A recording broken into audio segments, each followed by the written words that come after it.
All right. On to the topic. Oh, wait. Sorry. We're starting.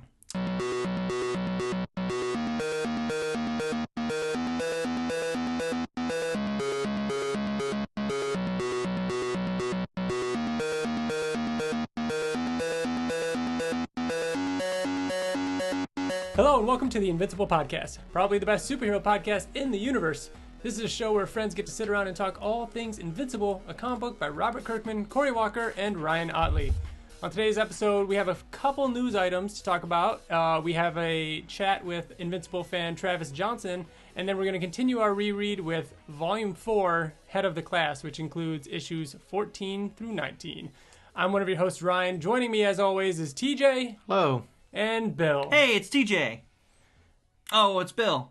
Were you reading the intro off the paper? I was looking at it, which is a weird thing to do, because I was looking around the paragraph, but not actually reading it. Yeah, it kind of helps, like coax your brain into the right direction. Yeah, but I feel like I usually mess up when I read it. So I started to read it, and then You also I just mess up when you drifted. don't read it, though. That is true. That is true. This is first try on this one, though. Yeah, good job. Apparently, we need to talk about Christmas trees for a minute. Okay. So Mike, over on Twitter, this is Runt McGeek, who actually, coincidentally, lives right down the road from where I work. What? He's the guy that lives out by, out in... Lockport-ish area? Oh, no kidding. Isn't that crazy? Oh, wow. We should meet him. I know, we got to get together sometime. It's a busy time of year. What about, he asked about real versus artificial Christmas trees. What are your thoughts? Go, TJ. I think we all have fake trees. Mm-hmm. I'm not opposed to having a real tree, but it's just a lot of work. It's just a lot of work to have up for, less than a month. Is your artificial tree pre-lit? No. Okay, mine either. Ooh. No. Oh, No way, that's man. why the fuck would you even have a fake tree then? No Because way. decorating it is part The of worst. the fun. The worst part of it. You know what's worse than decorating a tree? Fluffing the fake tree. Is getting out a fake tree and figuring out what to do when the lights don't work and it's a pre-lit tree. Then you throw Then it in you the garbage. throw it out. And you It's a buy piece of another shit. one. It's so frustrating trying to get lights to work on a pre-lit tree. Uh-huh. And like how they plug in together, and it's just a huge mess. Mine is super simple. Okay, so I've had both. Have you ever had a real tree Not before? since I was a little kid. And I will say this, I am pro real tree. Just because I have an artificial tree, Mm-hmm. I mean, that was just out of convenience. I feel like as I get Right. older, once this tree's gone, like we have 3 Christmas trees in the house right now, and it's not like we have a very small place. We just have a tree in every single room because that's what my Where's wife likes. Where's the third one The at? bedroom. Oh my god. Yeah, it's a You little would one. have- It's smaller. I mean, it's still not little. Yeah. But anyways, all 3 are artificial. Mm-hmm. But I think that if we were to get rid of the living room one, I would replace it with a real. I mean, you can't miss out. Like, there's the smell. Liz and I There's have the shopping for a tree. that's The the pine fun needles. That's the fun part. Yeah. Shopping for the tree, it feels kind of like how you'd want Christmas to be, you Yeah. know? But Liz is definitely allergic to some kind of Christmas tree. And we had to like the one that Matt had the one year. Yeah. That one almost killed her. Yeah. Like almost killed her. She broke out in hives.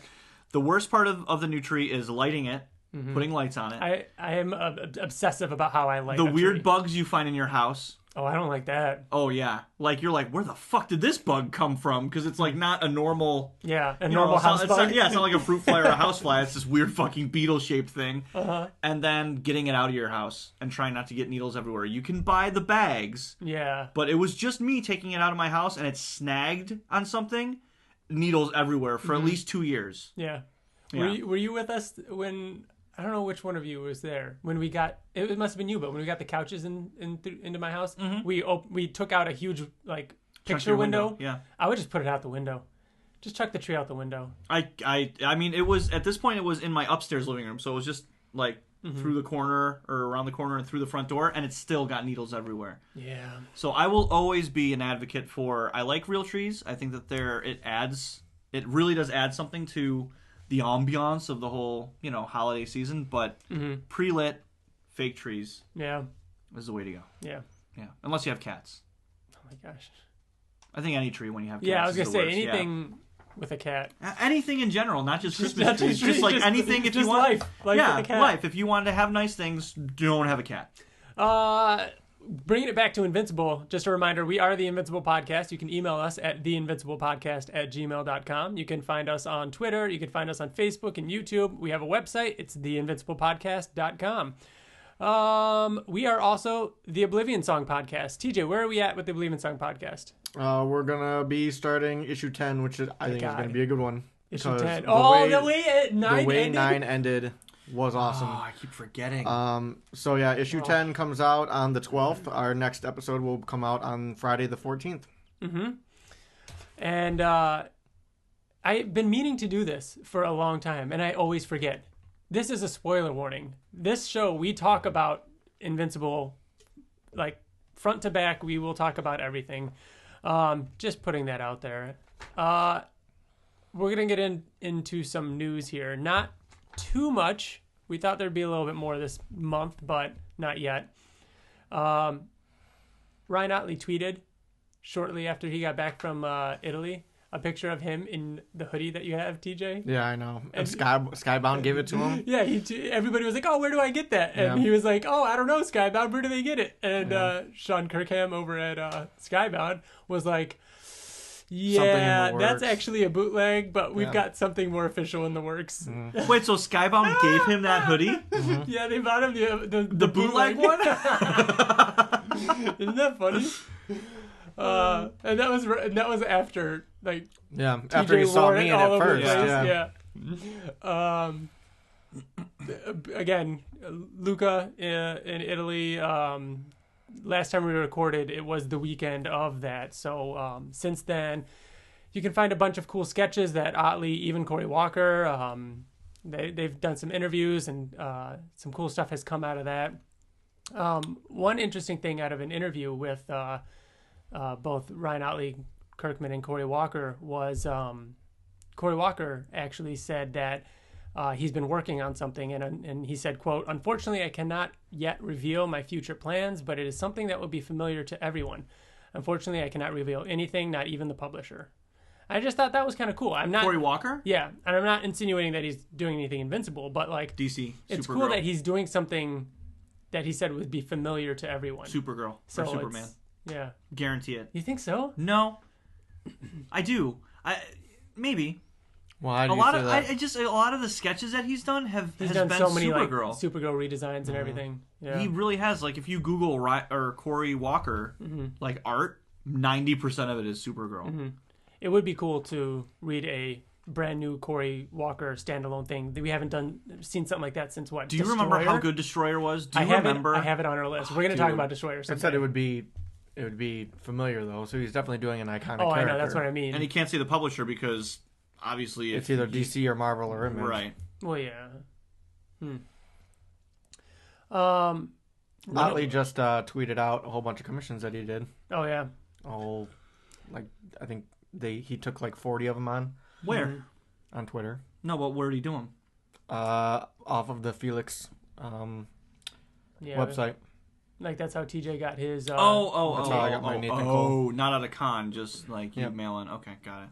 A long time ago, we talked about how Skybound was opening up a book imprint, like doing novels and working with. I did see this. Another talking about the Walking Dead one. Well, just pointing out the fact that they announced the books that will be coming next year, and none of them are Invincible. Yep. I just thought I would throw that out there because we talked about it as a potential thing. We got to say, hey.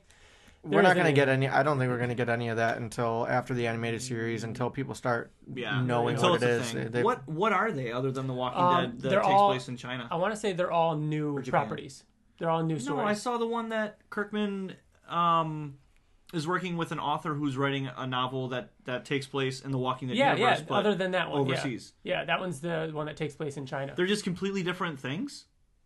Like a new it's IP? Just a new Walking Dead story that takes place in China. And then a bunch of other... He's talking about the other things. I don't remember seeing another one. I thought you said that... You said all the other ones were all new stuff. I think they were all new IPs. Like, they weren't off of anything else. Do you know what they are? Or like what they... Yeah, are they like sci-fi? There's like 7. There's like 7 books total. So 6 of them I think are new. That's there was one that was like a sci-fi one. Like, yeah. I like that because I like to read. I mean, we all do. We like to find that one book that like trying really so hard to start reading more. You just gotta find something. It's hard. Well, I'm halfway through the Spider-Man book and it's really good, but ever since fucking phones and everything, like it's just I don't have the attention span. But it's just cool if like one of those novels ended like the ending of Split, when you're like, oh shit, this takes place in the Invincible universe. Wouldn't that be fucking cool? Oh yeah. But it's totally standalone on its own anyways, but it's still there. It was just like years ago when we were really into reading, it was like Day by Day Armageddon, which if you all that haven't read Day by Day Armageddon, who's it? J.L. Bourne. J.L. Bourne. J.L. Bourne is the author. So like we'd go down the rabbit hole, so we'd find an author that we liked because he wrote Day by Day, and then we'd find like other things like Plague of the Dead. Yeah, that's a really good zombie novel as well. And then we go from there. Like, and I found John Mayberry, and he wrote a bunch of other stuff, including this other series, like the Joe Ledger series. So it was just like it was have to get. It was a good run of like, oh, I found an author that knows an author that's like an author. That was around the time we were reading, what was it, Dogblood? Dogblood, yeah, Dogblood, like Dogblood and Autumn. So good. He wrote Autumn too. Yeah, David Moody. David Moody, yeah. Which so someone needs to jump in. You know what? Let's do this. If someone knows a novel that's really good, send us some recommendations. Yeah, because I would definitely love to bust out my Kindle again because I love to read, you know. But it needs to be a good book. It can't be like, it's a beautiful work of art, and you know, it's just you got to muscle through it. No, I need to be able to read it in a week. Yeah. All right, we are going to go over into our topic of the show, which is our conversation with Invincible fan Travis Johnson. We actually just got done chatting with him. We had a nice little chat. Hopefully the audio is okay. I know when we were listening, it's a little choppy. Listening and it's sounding a little choppy, but I think it was all right. Yeah, I get the gist of it. Yeah, so we talked to him for about 15 minutes or so, and then we'll be back to talk all about Trade Paperback Volume 4, Head of the Class. All right. So welcome to the show, Travis. Thank you. Now, tell us a little bit about how you found Invincible and how you started reading it. Wow, you know what? I wish I had some climactic story, or I was a great cosplayer like your previous fans. But you know what? It was just a rainy day, and I recently got into Walking Dead like everybody else, but I got into Walking Dead on my iPad. So I was doing the classic flipping through on your app, and I saw all the Invincibles, and I just loved the fact that you could like scroll through and see all the covers, and the cover just all grabbed me. And I loved the little synopsis because it didn't give anything away, but it just gave you just enough to get you interested. And then with the internet, you know, the internet's always like, oh, this big twist in Invincible, you know, Mark's the hero, but his dad's also a hero, but he did this horrible thing. Like, I never read any of it because I didn't want to, so I just bit the bullet, and it's funny. I wrote a letter in that they printed up, and I confessed to it. So I bit the bullet, and I'm like, you know, I'm going to try this, but I'm going to read this free on the internet. So I did. So like one rainy weekend, I binged it. I don't know if that's the correct terminology, but I binged it the issues 1 to 75, and it just blew my mind. The whole thing was just amazing. Just you think, and it's. I've been a comic fan for a while. I got into comic books right around the death of Superman, even a little bit before, and I love I love Eric Carson's artistry and Mark Bagley. They're my two favorite artists, and the third was Ryan Ottley. But just the story it took you in different directions. There were so many twists and turns, and I was like, like I said, I've read a lot of comic books, and I also read a lot of other books, so it's hard to surprise me. And he kept surprising me with this. It was just so good. And like I said, when I was done reading all 75 issues, I just kind of sat back and I'm like, wow, like that was like a roller coaster. And I'm like, you know what? You don't ride a roller coaster for free. So I went right on the internet, went to Amazon and eBay, and I bought like the first 4 volumes, and then I bought all the others in graphic novel form. And since then, I've been buying the graphic novels. And you went back and did the right thing and bought them all. Oh yeah, definitely. I felt I'm like. I had to. I did that, and then I reread them on the internet, and then when I got them back, I just reread. I reread all of them. It was just so great. I constantly in my reading room, my shelf, I constantly read Volume 12, Invincible War and Conquest thing. I just love. It's just so great. You can pick up any novel, any graphic, any volume, and any bigger volume, and just reread it. It's just so great, even though you have coming. It's such a great book. Yeah, I like you were saying, I remember, I don't know if it was the Robert Kirkman and Kevin Smith discussion, but Robert Kirkman was on a podcast probably within the last year, and he like made a joke about how like, hey, you know, go ahead and steal my comics, read them online, I don't care, because he feels like you're gonna eventually come around. You know, you are gonna. He'd rather somebody. I forgot what he said. I think it was something along the lines of like, if you're not gonna read it anyways, you might as well read it for free, and then maybe you'll eventually start paying. You know, so that was, yeah. How long did it take you to binge 1 through 75? Well, I don't have a life or a wife or kids, so I'd say like it's 6 to 8 hours. I just sat there. Oh my god, hours? I thought you were gonna say days. Oh no! Like I said, it was a rainy day. I had off. I was just like, yeah, okay, this is good.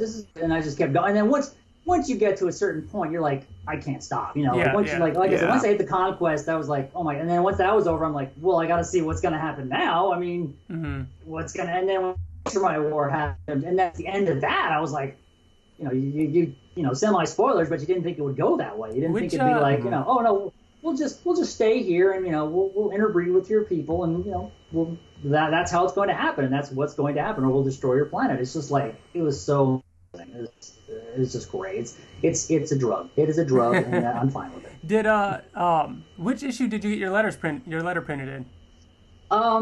It was issue 142. Oh, nice. Robot War. I got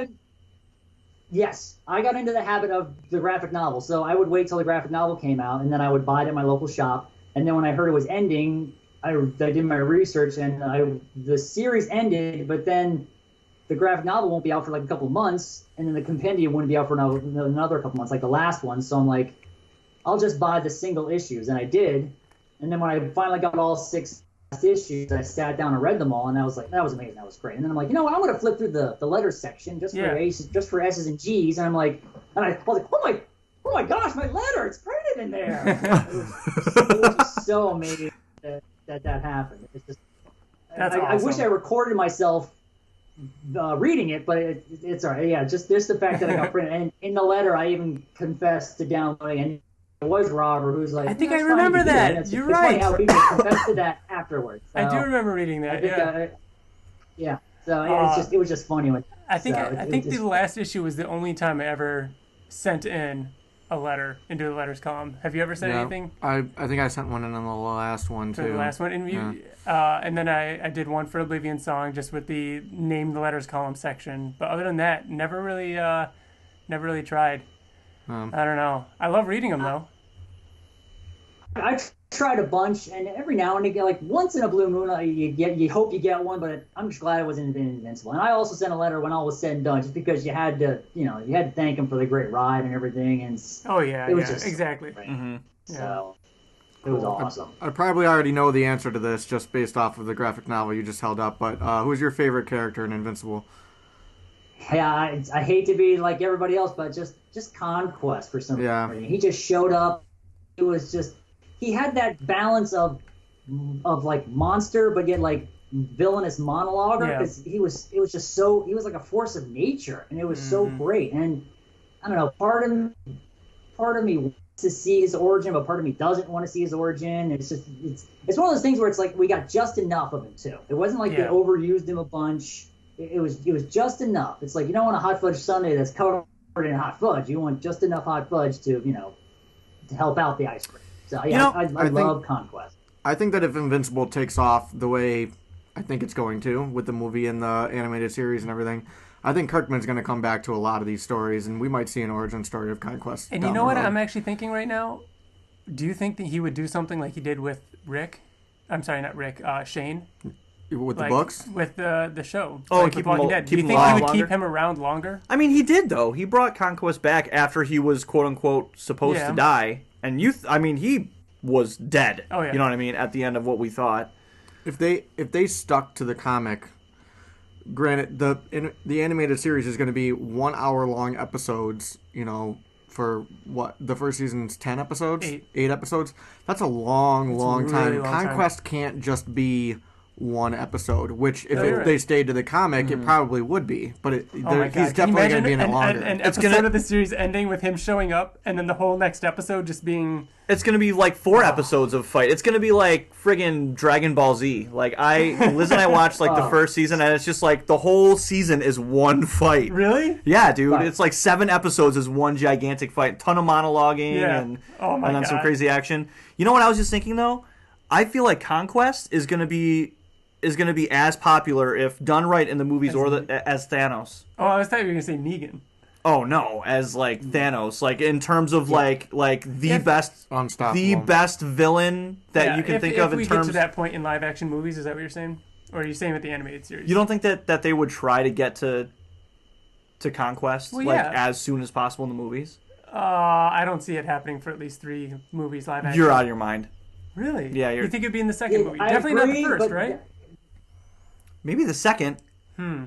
Oh no, because there's so much. That's The what I'm problem, the problem is they're going to try to push it, but then it's not going to work well. It's like I don't know. I don't want to see him, but I do want to see him. But I want Yeah. to see him done right. I want to take your time, build the universe, go from there. You know, make us care about all the characters, make us care about Rex, and then and then if that does happen, then a Rex explosion is what I'm talking about. I don't know. It's just. Conquest is great, but don't bring him out like right away. You build the universe, go from there. It's hard. I don't understand. I don't know what I'm talking about most of the time. I just enjoyed it, but it's just it's funny. I always thought like a great Conquest. The Conquest should also be seen in the cartoons, and I always kind of try to picture it's like who would be a good voice for Conquest? I mean. We never really I don't know. thought about I it haven't or talked actually about it. given it enough thought. Yeah. I don't know. Huh. It's funny. I was gonna go to a con where Jim Cummings was the guy who does the voice of Winnie the Pooh, and he does all the other voices. Yeah. And I was gonna try to see if he could, give me just something off the cuff or something like that. Like a gravelly. I was like, exactly. That gravelly soldier who's like, like, hey, this is what I am, and just so happens that I enjoy doing this, and I never thought of that. I love doing this. So. Like TJ, you go to a lot of cons, and we've met like Troy Baker and Nolan North and stuff like that, and other voice actors. It'd be cool to go up to a voice actor and just be like, hey, because they'll record lines for you. Just like, show I'll them do a picture. things. Just show them like Well, and a just be picture like, of Conquest read model. this line for me. You know what I mean? Yeah. Like that'd be a fun thing to do. I like that. Huh. Exactly, like with what was the actor who wants to do Invincible? I'm sorry, the actor who wants to do Immortal, who is also the voice of Jon Stewart. I forgot the actor, Phil Lamar. Phil Lamar. Yeah. Yeah. Oh, just hearing his voice, he'd be a great Immortal. Yeah. It's just an okay character, but I just think that would be he's really good. So Phil Lamar could probably I don't know. do Other than, every character of Invincible. that'd He's be awesome. Great. Yeah, exciting times ahead. So rounding up, what are you reading now? Now that Invincible has finished a while ago, It's been almost has a it been year. almost Well, a year? yeah. Ugh. Well, I reread Invincible, but nowadays when I got into comics, I got into Venom. I'm a huge Venom fan. I loved Larson's version of Venom. I loved Mark Bagley's version. That's a great character. He's had his ups and his downs. His series is actually pretty good with Donny Cates that's going on right now. I'm reading that, and then Savage Dragon. I've always been a Savage Dragon fan. Like right when I got out of college, which I don't want to say how long ago that was, but it was a long time ago. That's a fun book. It's still going strong, and I loved it. There was like a run when Invincible showed up into it, then I got this a while ago. I asked Mr. Is the glare happening? Can you see it all right? Sweet. Like a Venom with like Conquest scars, and I asked him to scream out, "I crave battle and brains." This cool. is a Ryan. Oh, Ottley he sketch. does have a Yeah. Conquest scar. That's badass, man. The scar on his arm, Yeah. So I got it framed so I have it hanging in my reading room with my Eric Larson Venom sketch and my Mark Bagley Nice. Venom sketch. You'll have to send me a picture of that so I can post it, No, sure, no problem. so everybody knows what we're definitely. talking about. But so right now, pretty much I'm just keeping up with Savage Dragon and Venom, but that's just because I've been fans of those characters for so long. I do want to bite the bullet, and I want to try Oblivion Song because you guys talk about it, but I want to wait till it hits like 12 issues because I'm like, binging is now a thing now. I love sitting down and reading the whole thing. So I don't know how you guys did it, waiting month to month for the Conquest. Oh my God! I sat down and I read when that and the Viltrumite War happened. I flew through those. I remember where I was, and then I reread them because they were just so great. Yeah. It's just when a great story like that happens and you have to wait month to month. It's just it's just so painful. And then your mind wanders like, well, maybe this will happen, maybe this will happen, or maybe this will happen, and then. Well, that was the whole point. That's why we started the podcast. We were talking so much about. Half the time we would get together, all we would want to do is talk about what we think was coming next and what was happening and oh my God, did you read the latest issue? And and then they decided to end it. But yeah. So, all right, well, we should probably wrap up because we have to actually do a shorter episode tonight because TJ's stuck on third shift. TJ has to bail on us now. You're probably used to that. And then just one other thing. Yeah. At the New York Comic Con, I'm the one that got this sketch, the Conquest and the Viltrumite explanation sketch. Oh, that's awesome. Oh, cool. Wait, what? I didn't see that. I didn't see this. He put. I know they Felix R.com put it on their website, and then so basically I went to the guy who was running the booth, and I said, "Can you have Conquest in the classic Viltrumite explanation pose?" And the guy gave me a weird look, that's so cool. Just write that down, and I think Mr. Ottley will get it. So he got it. He nailed it. And I stood in line. To get Robert Kirkman's autograph, and I asked him a question. And my question was, what would happen if Conquest survived the Viltrumite War? Would he have softened like Anissa, or would he still be the hardened Conquest that he is? And he clearly said Conquest would not soften. No way. No way. Yeah. Which is cool, but I'm like, just imagine if he did survive, and just to Thrag telling him, imagine him being, understand. Yeah. You have to mate, and you have to breed, and you're no more this. I imagine him becoming I imagine him becoming a right-hand man for Thrag and kind of being the exception to the rule. You know what I mean? And just kind of saying no and just kind of doing his own thing. And I don't want to but I always thought of him being like a crime boss, turning into or just like a bouncer at a Vegas hotel or something like that. But no, I don't want to keep you guys, but no, that's awesome. That sketch is great awesome. too. I want a picture of that stuff, too because that is really cool. That's a really good idea. I've never seen anybody come up with something like that. I've never seen such compassion in Conquest's face, and it actually it confused me. I was like, I'm a little weirded out right now. Yeah. Just imagine if he did have a child, and that child found out what he did before. That'd be like, oh my dad, you were terrible. You were a terrible person. That's great. And for everybody listening, we'll post pictures of these, and they'll be on the site and everything. So, awesome. Thank you so much for chatting with us, Travis. And this has been fun. Well, thank you very much for this opportunity. I appreciate it. TJ, no hard feelings, man. As long as you had a great con, that's all that matters. Oh yeah, man. I'm sorry I didn't get to meet up with you, but next time I'll be going next year. So. There will be more. That's right. Hopefully we'll be at that next one too. Yeah, right. All right, man. Talk to you later. Bye. Thanks, man. Later. Take care. Good night. And we're back. Thanks, Travis. So we're gonna jump into the my hands are out, rereader for Volume 4. This is Head of the Class. You guys are gonna have to help me out when it comes to the issue numbers, because in the trade paperbacks, chapter 1, issue 14. So starting with issue 14. First thing I want to show you guys though is I got something. And so you have a show and tell, but for the Invincible podcast? I have a little bit of a show and tell. Oh my gosh. I actually got it a couple months ago, and I forgot to show you guys. And it's very appropriate that I'm showing you this week. Do you hear that, everyone? Yeah, that wonderful sticky. Is that just a sticky flap? Yeah, it's just a sticky flap. It's not a piece of tape. It's just. So I found this guy on eBay, and what is this? It is. Poster. Yes. Dude, be careful, please. I'm scared. Oh, nice. So wait, collected editions available for order now. 1, 2, and 3. Yes. Oh my God, that's awesome. So it's an advertisement poster for the trade paperback number 4. Yeah.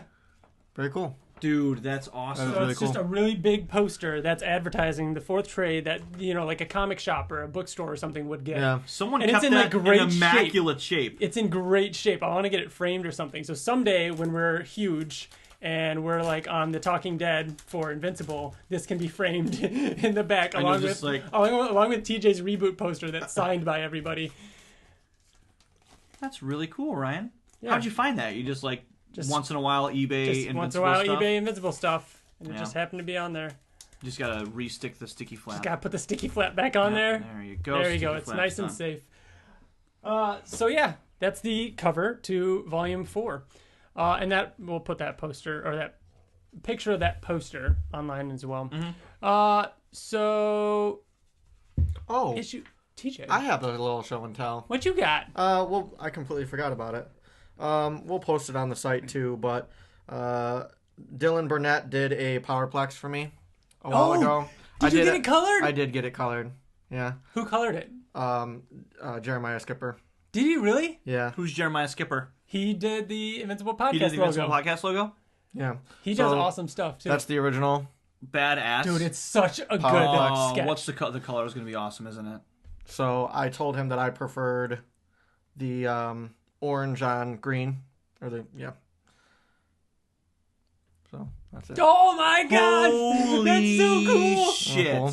Holy shit. As opposed to like blue, you were Oh. I don't know, because when he goes like real evil, he changes to red. Yeah. Oh. Red and black. So Dude. Look at the green reflection. This is in, my like, favorite piece. This is my favorite thing that you have. That is the coolest thing. yeah. It is so we'll fucking post that. awesome. I'll post it on mine, and you we'll- can retweet it. Yep. So.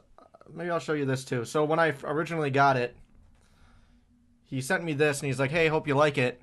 Oh yeah. And I'm like, but I emailed him back, and I was like, "Hey, do you think maybe you could take another look at the his mouth, because it looks like some of the detail got cut out, because his mouth is like open, he's like screaming, and there's like no detail, and like even up there you can see that there's no like ink." Yeah. But he was super cool about it. He's like, I think some of it got erased during like this or whatever, and he went back and he redid it, and it came out awesome. Yeah, so. that looks like it was a mistake in the software that he's using to color. That something overwrote it because that wasn't right. Yeah. That is sick looking. I love that. Wow. All right, this was a big one. This was 6.5 issues. You think it was okay. Was it 6.5 issues? Yeah. 14, 15, 14 to 16, 19. 17, 18, 19. Oh, and a half? Yeah.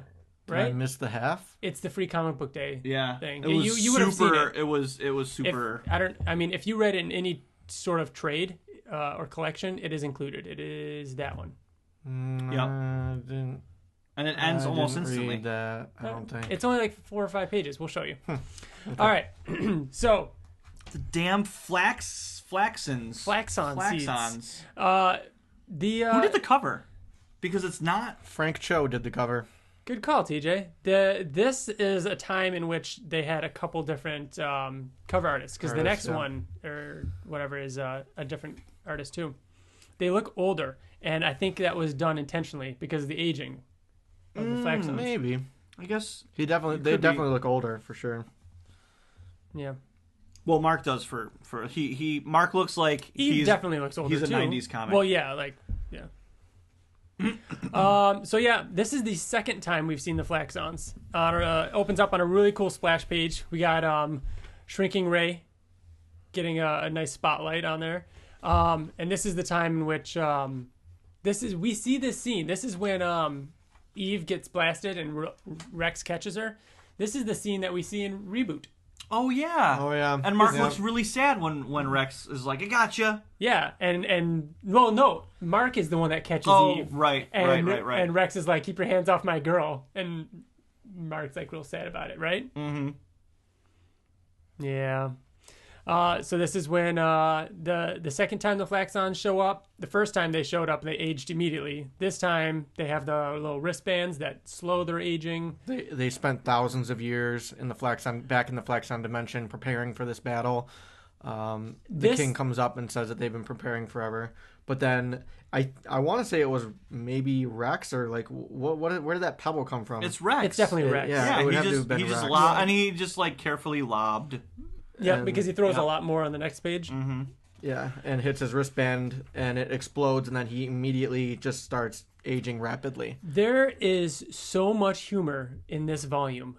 Like, keep an eye out for it or whatever, but we're going to keep mentioning really funny scenes, whether it's the writing or the way the the way the Ottley drew it. Oh man, it's so funny in some of these. The Flaxons retreat. This is when what was it? I have something here. Who has Robot says it's not mathematically inconceivable that at some point we will encounter an adversary that realizes the error of their ways and gives up their plans for revenge. And I thought was that foreshadowing in any sense? It is not mathematically inconceivable that at some point we will encounter an adversary, i.e. Rex, Robot, that realizes the error of their ways and gives up their plans for revenge. No. I'm not saying it's Who could it have been? Has there ever been anyone else that has turned around? Well, the Flaxons after. Oh, I know. Robot, that's what he's saying. That's why he's saying it. It's like, oh yeah, this is possible. But I wasn't sure if was that Kirkman hinting at something to come? Oh well, I mean, Robot. The whole thing with the Robot War and him taking over was that he utilized the villains, right? Like the Mauler twins turned out to be good. Well, not good. Just Omni-Man? Is this? But that's what I'm getting at. Like, is this? It's not mathematically inconceivable that at some point we will encounter an adversary that realizes the error of their ways. Yes, that's what it is. Okay, yeah. I wrote down a note and stuck it on here, and so yes, it is. I think hinting at Omni-Man. Yeah, that's absolutely what it is. It's foreshadowing of Omni-Man. Cool. Okay. Yeah, I see that. I always love that page of Monster Girl transforming. Slowly, going back into girl Fantastic. form. I've got a date tonight. Immortal is keeping an eye on Invincible. He doesn't think that the apple falls far from the tree. Even though he heard the recordings, he still doesn't trust them. Yeah. This was a neat scene to look back on. Cecil's in Mark's room waiting for him to tell him the news that the audio of the fight has been leaked to the media. Went viral. Yeah. So one thing, too, is I thought that this was kind of just thrown in there for story purposes, but do we ever find out who leaks it? I don't think we do. I don't even think that he was really planning on that. He just wanted to get that out there. Like, hey, it's public. This is government shit. I didn't really like the fact that it was leaked for story purposes. I don't know. Maybe to me it just kind of fits this day and age more so than maybe when this comic was written. But to me it was funny that that there's a story out there of someone who sold it to CNN or something, you know what I mean? Like somebody made some money, which Cecil even says. He's like, oh, all we have to do is keep track of former employees or current employees' spending, and they're going to be able to track down who did it. On this next page, the teleporting. This is the first time we get the teleporting, and Cecil says that it costs taxpayers like $500,000. $5 million every time he does it. Every time we use it, but I just had to try it. Marko's downstairs. Art shows up, and Debbie's watching. Yeah, before that though, Mark compliments him on Shrinking Ray's new costume, and he says, "Oh, thanks. That was a freebie. I felt guilty about the first costume. It was basically just a Fantastic Four costume with a mask and different colors. Not my best work." Yeah. The only reference to another specific comic book character. Yeah. It's the only universe breaking thing I think in the entire series. You know what I mean? I wonder if they're allowed to do that. Because he just said it straight out. Like in 33 when he was going through all the different dimensions and met Batman and met Spider-Man. Oh, yeah. It's not apparent that he's meeting them. You just see a web and you see, Batman's gauntlet But that's about it. But obviously, Invincible ended up doing a Marvel team up, but that was with Marvel. Yeah, I think around this time he was working with Marvel, so it probably wasn't a big deal. Maybe. He probably wouldn't have thought twice about it. Yeah. But yeah, that's kind of, interesting to think about. But yeah, Debbie's watching the news that is doing the reenactments and everything like that. And well, do you see what she's drinking from? Oh shit! I didn't catch that. Number 1 dad mug. Oof. She's drinking from Nolan's mug. Man. Poor Deb. Yeah. This was a hard little time for her for sure. Mm-hmm. But a lot of drinking. But he's the one that brings her More the booze, alcohol. Yeah. But she wasn't drinking alcohol at first. No, you're right. So you think Art is the He's the one that he was the enabler. He was the enabler.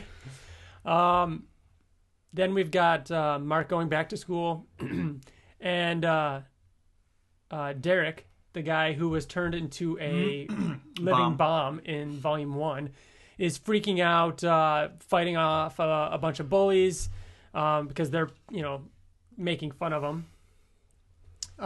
So he's super strong. They're making fun of him because he's got a robot torso. Yeah, I think it's safe to assume he's strong. I mean, we never see him again, right? I don't remember seeing him again. No. I could be wrong. Speaking of seeing people again, this teacher who shows up to break up the fight Seems like he should be a guy. He was supposed to be a guy. One of the students yells, "Mr. Keene!" I remember reading somewhere Kirkman said that this guy was supposed to be a character, and he just never did. He got a 3/4 of a page or 1/3 of a page panel that looks like an introduction, like, "Hey, you kids, Yeah. look at me." The reason why you can tell that he was supposed to be a character is because he's jacked. Yeah. That's why he looks like he's like a villain or a hero It's or just- something. Because he's There's something, the way Ryan Ottley did it, like with the way that you see his arm first and you see him talk off screen, and then it's like a reveal of his whole body. Yeah. Like, it's very obvious that it was like, hey, this is a guy. So Kirkman said he was supposed to be someone. I Did think he he say originally- specific? No. Just it was like- just, oh yeah, he was going to be something, or there was a storyline involving him, and it was just never happened. I want to say he's in one more scene, but it's super subtle. Was that who he was supposed to be? Super subtle. Super subtle. That's his name. That's yeah. that's his superhero name. This is we find out Mark. Mark finds out that Eve and William are dating, and William kind of says, "Oh yeah, I've got you and your dad to thank for that," and pisses Mark off a little bit and storms off. So, Do you think Mark and Eve ever had relations? what do you mean? Like when Wait, had, had sex when? yeah. When? Mark and Eve? No, I'm sorry, not Mark and Eve. William. William and Eve. No, and No, we because find out. Did you read this? Yeah, No, you did. yeah, I did. We find out in this. They just hung out, right, or something like that. They dated. They were dating. but they Yeah, but they just hung out though. Like they didn't Yeah. really do anything. they kissed, and Yeah. but that was pretty much it. They dated without sleeping together. Hmm. Yeah. Mark is sulking, thinking about William and Eve. When Amber shows up, Now the last time that they had an interaction, didn't she just give him a note or something like no, that? she showed up for to study, and they went upstairs, and Debbie was like, "Yeah, studying," and that's when Eve showed up outside that's right. and saw them kissing. That's right. Mm-hmm. That's right. Got mad and flew off, which was still Yeah, I think clearly it's because she liked him, but she Well, shows it's up in funny. a way here that's like, oh shit, yeah, I forgot Amber even existed. yeah. Yeah. Makes you kind of feel bad for her. The entire time that they're together, you're like, yeah, That's kind of the point, though, right? you're just gonna. Yeah, but I mean, She fills that character. I know that she's a fictional character, but I still feel bad for her. Oh But yeah, they definitely. date even after this. They date for a while. Quite a while. Oh, yeah. Quite a while. I love the Amber storyline. It's so good. And this Amber's whole- a good character. She's not just a dumb No, filler I know. girl. Like she's a good character. She is, and she has one of the best scenes in this volume coming up. She reacts the way that anyone I think would react. Yeah, Didn't Brittany hate Amber? I think She so. hated her. I remember listening to that. She like hated her because she In the wanted New it Reader so series? bad for Eve and him to be together. Yeah. So yeah, Mark has to go to the principal's office, Principal Winslow. He says that he understands everything that's going on with your father. You're going to have plenty of time to make up all your tests and all your missed homework and everything like that. Principal Carl Winslow. Then at the Burger Mart, Mark meets up with William and this other friend. Does he have a name? He's in a lot of this, and then we never see him again. I don't think he has a name. They just needed to get in that demographic. It's like he was a cool guy, and then all of a sudden they just write him off. Oh, I guess after high school. Yeah. I guess that makes sense. Yeah, he was probably just like a senior year kind of, Yeah. you know. They like Mark and William apologize back and forth, and they say, you know, it's all right, everything's fine. This is also when the boss shows up from Burger Mart. And Mark is like, oh crap. TJ, rereading this guy totally reminds me of that boss we had when we worked at Denny's. Tim. Yeah. Oh my God. I didn't work there. And you know but what I we're talking knew about. him. Yeah. Like I knew of him. Because of us. Wasn't he This like guy was a total asshole, and he had a crooked eye, and he got it fixed, and then it became crooked again.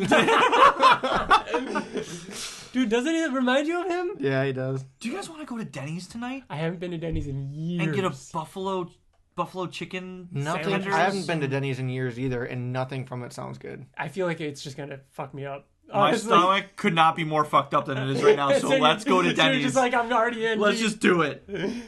Oh my God. So yeah, William gets in this guy's face, calls him a jerk face, stands up for Mark. Yeah, I think this is kind of coming off of that conversation too. He feels awkward and he feels bad for saying what he did about Mark's dad, so he's like overcompensating. Oh yeah, definitely. To leave him alone. Yep. Previously, we found that Donald and Cecil didn't think that robots Guardians of the Globes have been kind of up to snuff. So we've got a scene here with them, Donald talking to Robot, saying that, you guys still need some help. We're bringing on this new kid. His name's Bulletproof. He was at the auditions, and, he can fly, which you guys don't really have a flyer. He's also nearly as strong as Omni-Man, so, Invulnerable. Invulnerable. As fast as Speedster. Yeah, so he's, yeah. He's invincible. Mark tried this costume on in like the first issue, right? Mm-hmm. Yeah. So if you're if you have a quick eye, because I remember not really noticing that. I feel like the first time that I read Invincible. Yeah. Oh, the first time? Yeah, Yeah. probably not. But it kind of makes you feel like Bulletproof's all like, yeah, look at me, and you're Yeah. like, bro, Like, dude. like, come on. That man. was just sitting on the rack. Yeah, that was at just like Art's. there. That's kind of Art's like, I got lazy this of- one right here. lazy of Art though. A little bit. Wait a minute. Wasn't this the outfit that had the solar discs? Yeah. It was for. So are we to assume that some of Bulletproof's powers come from the sun? Maybe. It wouldn't break anything universe-wise. No, So it wouldn't maybe, at all. Maybe he just has a little bit of a little bit of a be. Superman thing. Let's think of Wolfman. Amanda is Yeah. checking him out. The moon. Yep.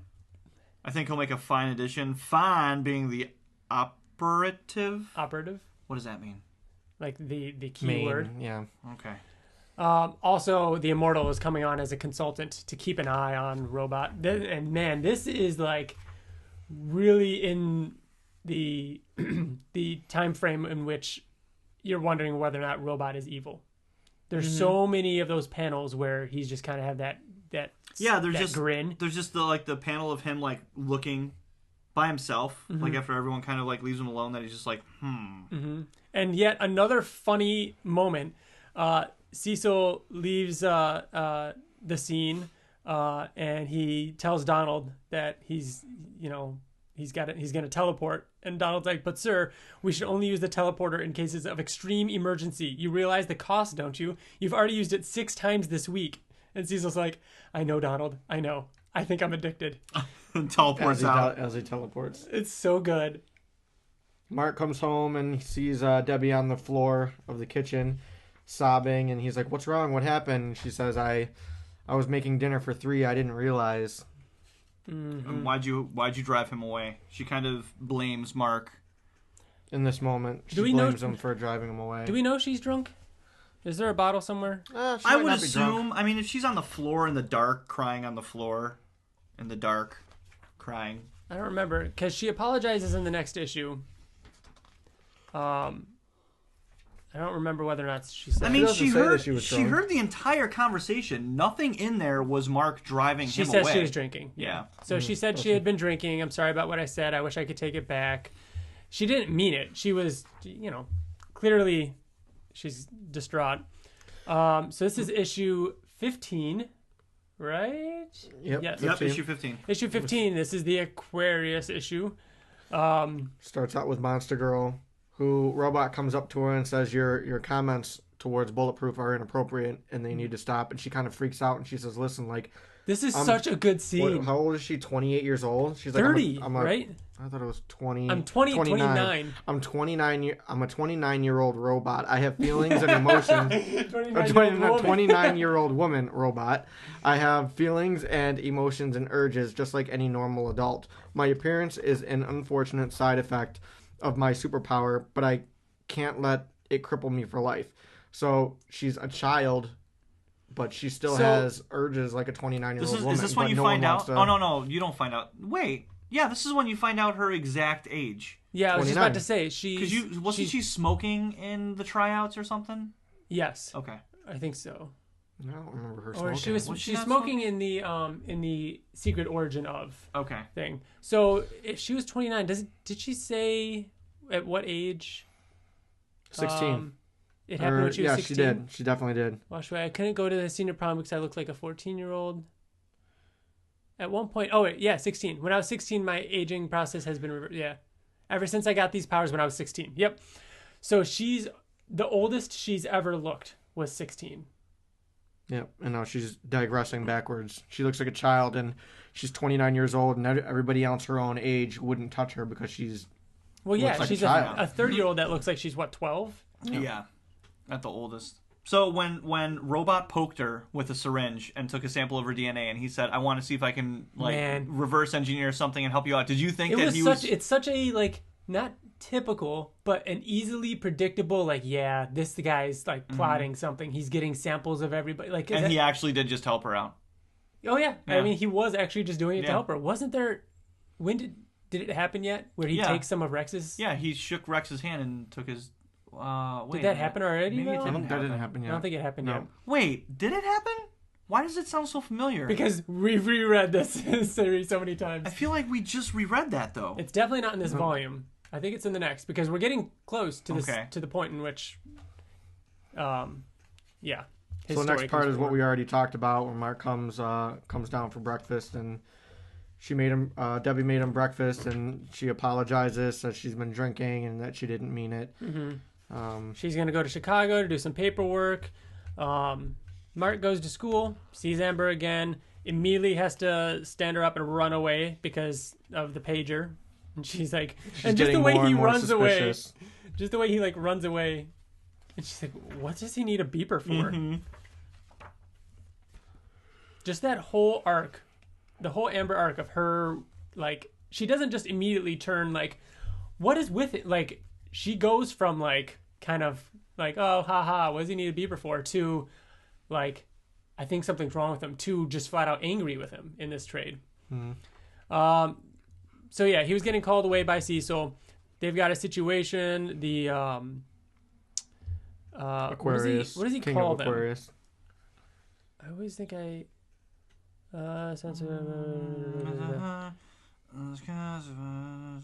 yeah. I forgot what he calls it. Is it it's not the Aquarians, right? Is it the Aquarians? I just thought, isn't it Atlantis? Doesn't he just call them Atlanteans? Maybe. Well, anyways, the fish people have this law in place that whoever kills the king has to marry the queen. And so, since Omni-Man is nowhere to be found, they demand that their next of kin, that the next of kin, who is Mark, has to go along. Cecil's like, hey, listen, it's we've got this top-notch legal team here. They're going to figure this out. We'll find a loophole. We'll have you out in there in a day tops. There's no way they'll get a wedding done in time. And I need you to just go along with this because, they control all the ocean. We can't really have them on our bad side. And so Mark's like, yeah, sure, whatever. What could it hurt? And Cecil's like, get to work. We need to get him out of there as soon as possible. I'm sure that boy is scared to death right now. Wow, this is so cool.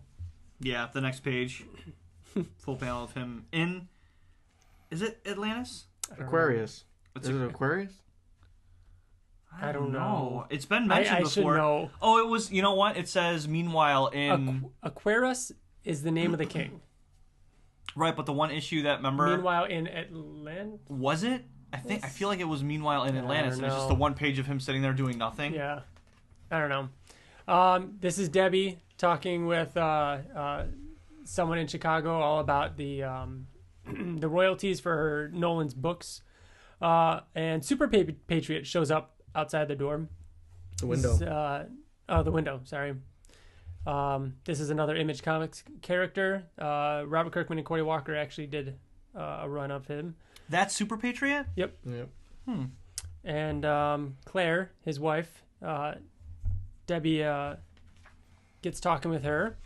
Then back to Atlantis is what we're going to call it for the sake of... Back to Super Patriot showed up because they were making dinner plans because Super Patriot is Claire's husband. Oh, I didn't make that clear. You're right. Yeah. And then Debbie and her keep talking. Mm-hmm. And now we're back to either Atlantis or Aquarius or wherever the fuck it is. We get a funny Star Wars joke because the force field underwater.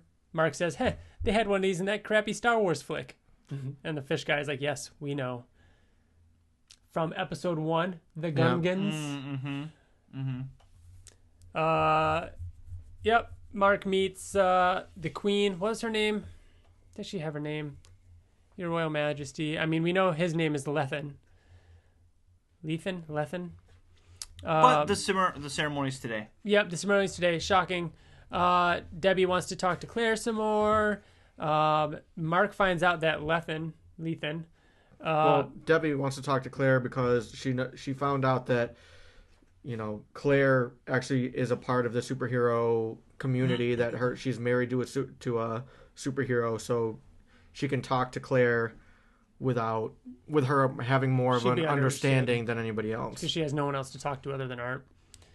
Mark puts on the dress, has a really funny conversation with Cecil. And we gotta do this one. Bill, you read, no, where is it? Where is this? Did you turn? Okay. Bill, you read Mark. Okay. I'll be Cecil. Okay. Hey, what's the word? You getting me out of here? You're still there? I thought for sure our legal team would have figured something out and contacted you by now. No, I'm still here. Is anyone around? No. Lethen, the vizier, was helping me with my dress, but then he got upset and left. It was pretty crazy. Well, don't worry. I'm sure we'll have this taken care of well before the ceremony. When is that exactly? Today. You're kidding me. No, I'm not. In about 6 hours, I lose my virginity to a fish. Good Lord. You're a virgin? It's just such a funny scene between the two of them. Like, I can just hear it in my head. Dude, I just turned 18. Was helping me with my dress, and I got upset and left. That's good. Pretty funny. Let's see. We've got the Mauler twins. Robin shit. Immortal stops them. So, what do you think that they're robbing? Because it looks pretty... They say that it's to figure out which one is the original and which one's the clone. Yeah. And then this is when Debbie reveals to Claire that Omni-Man is her husband. Claire's shocked, obviously, but understanding, and is, it's a good scene. It's great to have that Debbie has someone to confide in like that. Mark and Lethen can, have their plan to make Lethen the hero. The hero, so that he can marry. Battle. Because they need to was it copulate? What is it called? What's the word? Copulate? That sounds Yeah, right. it's copulate. Okay, Yeah, good. okay. It is copulate. The marriage in front of everybody. And so, yeah. The moment is upon us, people of Atlantis. It is Atlantis. Boom. All right, good. I'm not gonna say that she's not she's not an ugly fish person. In this panel, she's in like a bathing suit. You're right. You are not going to say that she's not Wait. an ugly fish person. You were right. I'm just repeating it. Yeah. Yeah, so Mark helps Lethen fight back. He gets to the queen, and that's how we get the new king of Atlantis, and Mark gets to go free. And doesn't it turn out that he actually has superpowers? Lethen? Yeah. No. Yeah, it does. I think he's normal. No. There's where he didn't realize that he actually had superpowers. I feel like this is in Guarding the Globe, where they go down there. And he's like fighting what's the guy that was going through Octobos. No, not Octobos. Really? It was the other guy We'll have to look that it was up leading after. leading all of it. Yeah, I forgot. And he was like, "Oh, I actually do have superpowers." Remember, he was like, "No, am I making this up?" Are you thinking of, I think, wasn't Shapesmith pretending to be him? Oh, It maybe was it was. that. It was Shapesmith. was You're that. right. You're right. You're right. Oh, that was funny. That was a You're good right. part. That was a really good part. Um, Because we were confused. We're like, You're right. wait a minute. yeah. Yeah. Yep. So Lethen and the girl do it. Yep. And Marcos picks up Debbie from the rooftop after her conversation with Claire. And the final page of this issue is William and Eve laying on their bed, and just he says, "What? How did you find out that Mark was invincible?" And she's like, I met him when we were in costume." And he's like, "In costume?" And he never realized she was Adam Eve, and they had been dating. Oh yeah. Yeah. So of course that means she has to take him flying. And then she says, "This is so gay." Yeah. To go along with the theme. So this is the free comic book day issue. And it says in the volume, it says FCBD. Mm-hmm. Yeah. Geez, we have fucking 3 different versions. We have trade paperback, hardcover, and compendium right here. The trade paperback calls it Chapter 3. The hardcover calls it the FCBD, and then the compendium calls it Image Comics Summer Special. There you go. And the cover is pretty cool. Mm-hmm. I think it's the artist of Witchblade, or the right. Well, that says McFarlane. It's not McFarlane. I think it looks a Oh lot wait, like McFarlane. is it in the beginning of this book? Yeah, it would be. Actually, you know what? Maybe it is McFarlane. It Did doesn't he say do- in the beginning here. It looks like McFarlane. It might be. All right, so TJ, This is This the free issue- comic book day one. it starts with Cecil at his command desk ordering Mark to attack Furnace. Really fun scene, him fighting Furnace, and Furnace just kind of being like, whatever, like talking like a villain, and Mark making fun of him for it. And Mark destroys his suit, and the guy inside of it, who's just kind of like made of magma. That was a really good subtle impression of Dr. Evil. It would have just kept going. It was too. just guys made of magma and Liquid Mark hot flies on. magma. And then he beats him up, flies away. Mark flies into the school. The principal kind of gives him a little bit of a hard time, saying, "Hey, I understand that you've been having a hard time, but you really need to start paying attention and not wandering the halls. And, I know that William Clockwell of yours is a friend, but, he's not a good influence and blah, blah, blah. Ever since your dad died in that car crash." And you see Mark say, "Yeah, car crash." And there's like, flashes of his dad beating the shit out of him during the fight. He talks to Amber for a second. She wants to hang out. Mark kind of says, "No, I really can't." Again, kind of walks away, and another reason to keep her. And this ends confused. Pretty sadly. I mean, it's just him talking to his mother again about how things aren't really ever going to go back to the way they were. It is kind of a depressing issue. It is. And an important issue. Well, no, none of this. You could have not read this and it wouldn't have mattered. It just kind of drives home the points that are already out there. You know? It's interesting to think, though, that a lot of people probably saw that as their first... Invincible? Yeah, because this was a free comic book day type thing. It's meant to be an introduction, which is why it showed things like Nolan beating him up and everything like that. It has a little bit of that exposition. All right, so issue 16. This cover is, I believe, Mike Waringo? Waringo? Mike Waringo. I like this too because they look younger. They look really young, which is ironic. The other one, they looked older. Such a cool issue. Cool. A cool start. Yeah, so it's in an alternate reality that you don't know that it is yet. It's Mark hovering in what looks like New York City, right? Times Square. Do you see the brand of? It says Samsung. Oh yeah, Samsung instead of Samsung. And then there's Himshies. Is that Hershey's? Where do you see that? Himshies. Oh yeah. Prudential. What could that be? Prudential. Oh. Yeah. So this is our introduction to Angstrom? This is the first appearance of Angstrom Levy. This is an alternate dimension in which Mark joined Nolan and we're taking over. And Angstrom goes down into his little secret lab. There's one thing that is brought up that I always forget about.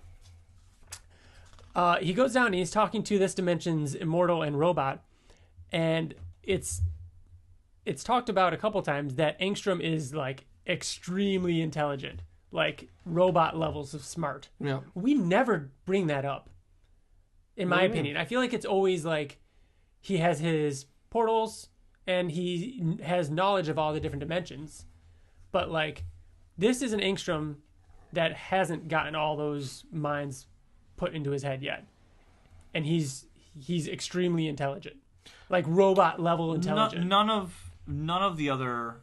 The only reason why the other Angstroms have that technology is because the one Angstrom is. This is the only Angstrom that has that power. That has the power to go through dimensions. No. Yes. Mm-hmm. No. Yes. No, the Angstrom that has the power to go through dimensions grabs him before he you're dies. Right, you're right. Yeah, yes. The Angstrom that we know is the only one that has that. Yes. Right. This Angstrom is just a random Angstrom that is smart. extremely smart. Right. So is it safe to assume that all Angstroms across all dimensions are really smart, which is why they all know a lot about their dimension? I would say so. And then our Angstrom that we know and love is the one that he's still smart, but he also has the ability to go through dimensions. Well, but on top of that, he also gains all the knowledge of all the other super dimensions smart Angstroms. as it is. Yeah, he's crazy smart. Yeah, like it's one of those things that I never really think about that often. I think he's smart. Like when it comes to like technology and stuff, that doesn't necessarily mean that he's smart when it comes to like strategic stuff and things like that. Yeah. So I mean, like I don't know. I don't think that they need to talk about how smart he is. I mean, obviously he's a scientist and everything he does, like the orbs that he makes, things like that, like you never question it because he's that smart. Well, and they even talk, so there's some fun little things in here. So they're in this lab. Omni-Man and Invincible dive through the ceiling, and then Omni-Man... Because he was followed. Immortal says, you said you weren't followed. Invincible... You should look up more often. Hey, callback. People hardly look up. Omni-Man kills Immortal, breaks Robot into pieces. I love that. A lesson for your next life. And he just claps. He Yeah. just claps his head, and his brain goes out the top. And then he says, and now for you, Angstrom Levy, the brains of the outfit. Mm-hmm. So even more so than Robot. Well, Robot is the one that says on the previous page that Angstrom possesses intellect nearly as substantial as my own. So, I mean, yeah, he is really smart. He is the one that's... But yeah, no, TJ's right, though. I mean, he is... It's almost like...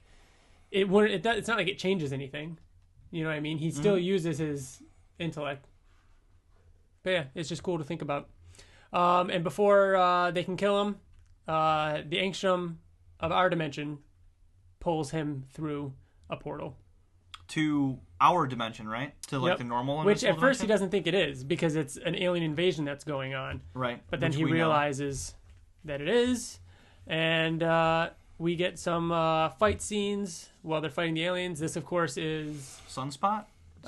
Solar flare. That kind of name. Yeah, he's It's, one of those names. This is from Brit. Yep. So this is the Brit tie-in without ever knowing.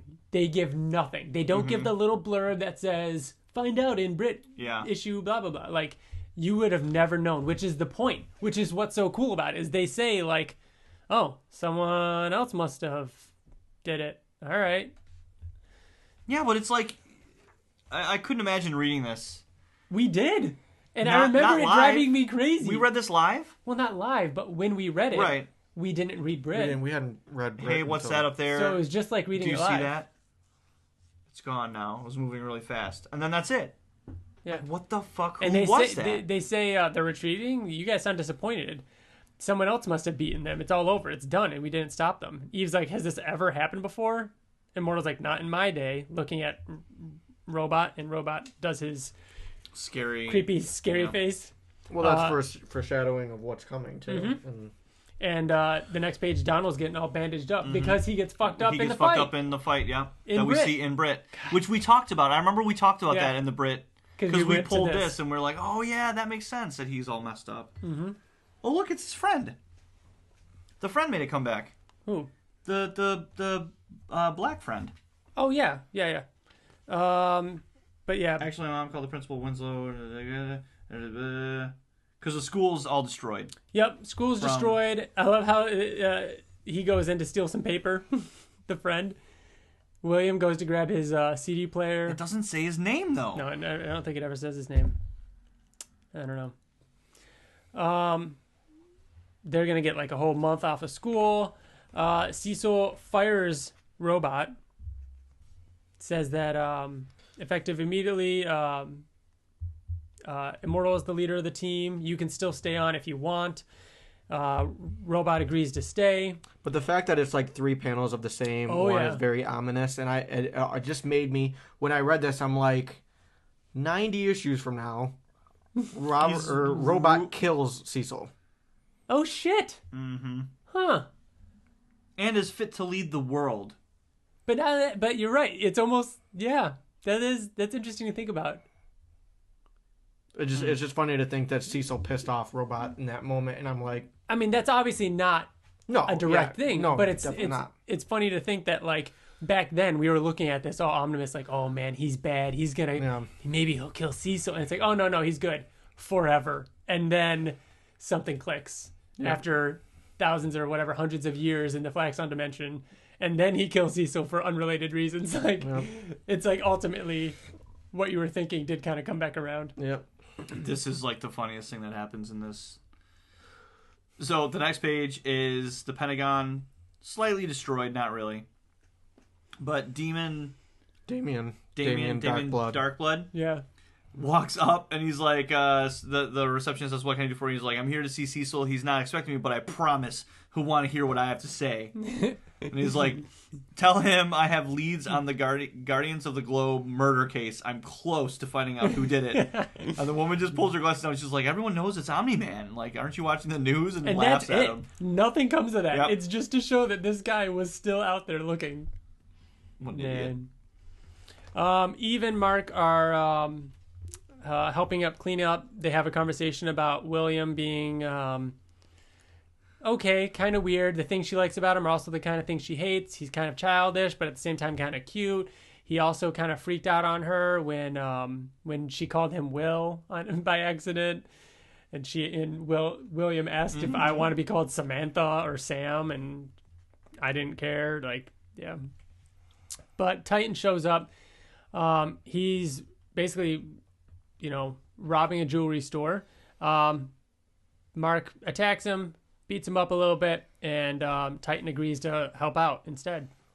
Well, I mean, he punches him and he's like, "Fine, I'll help you." And then Marco's actually like kind of surprised by it, and he's like, "Oh, okay, that was easy." Mm-hmm. But little do you know, it's because he's a good guy. He's just working for a bad guy. Yeah, kind of. Yeah. Not I mean, he's not working for a bad guy. He wants to be. Well, yeah, he's working under Machine Head. Yeah. Yeah, but he wants against his will. Yeah. But he's ultimately not a good guy because he wants to overthrow Machine Head and be a bad guy. Yeah. But yeah, he's he knows he's not going to stand a fight against Mark, so he's like, fine, I'll help. Our Angstrom introduces that other Angstrom to all the Angstroms.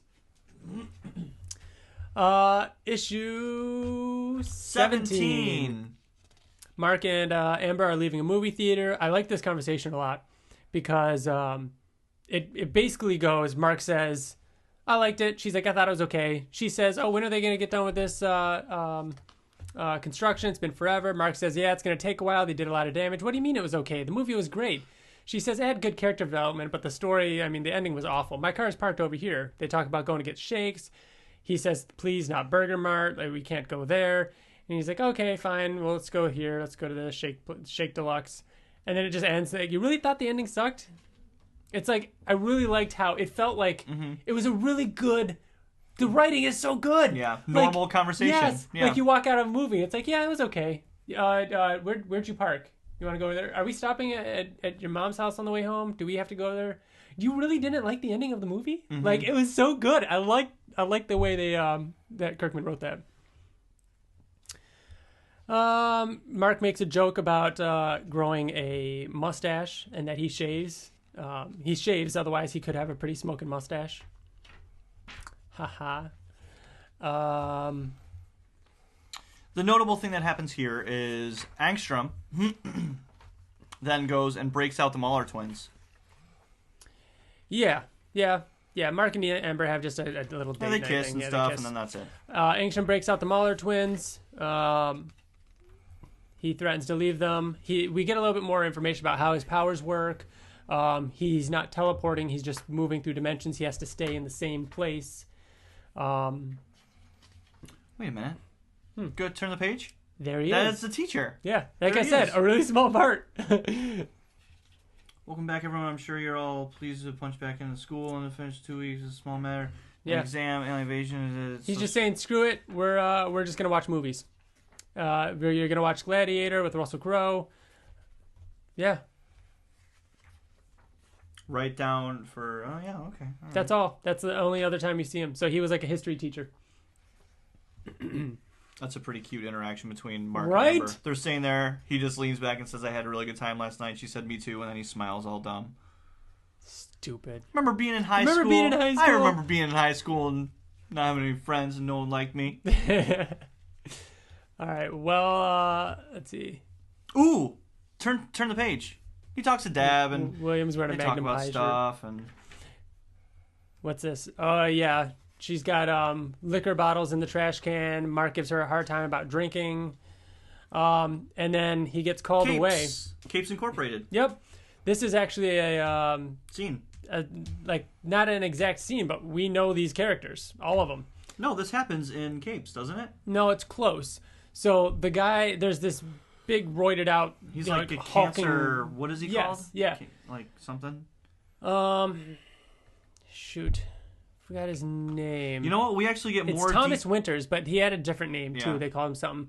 But anyways, he his girlfriend or his wife or whatever took a serum that turned her immortal, and she would live forever.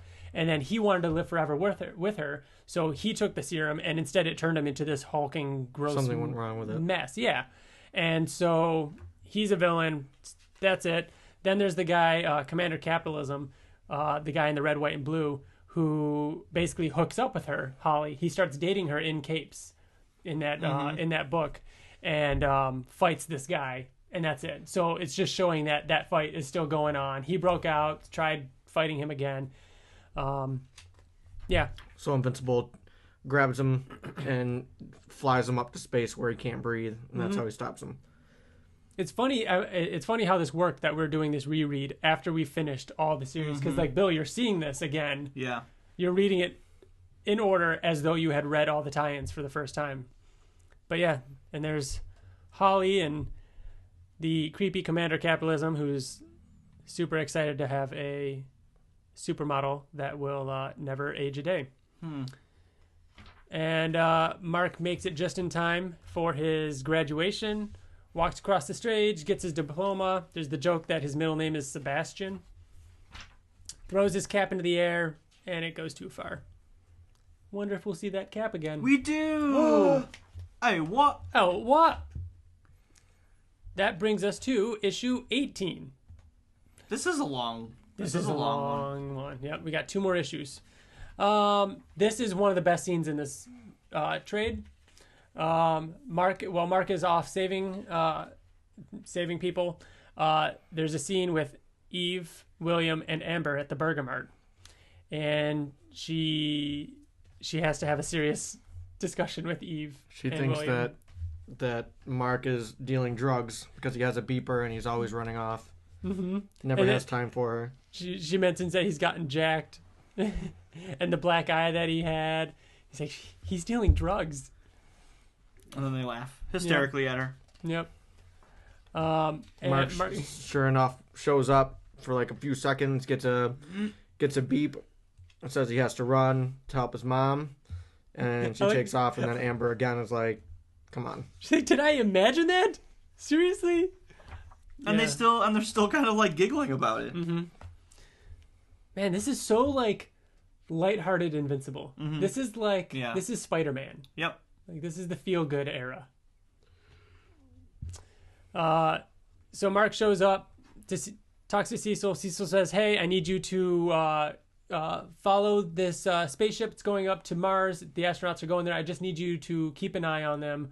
I don't want them to see you. Just basically, in case anything goes wrong, I just need you there." Mark's like, "Sure. When do we leave? How soon?"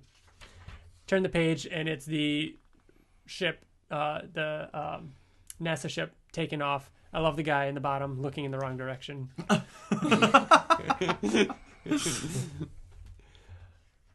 So yeah, well on their way, Cecil says, "Just so you know, the Martians, we know about them because of Martian Man's involvement with the Guardians of the Globe.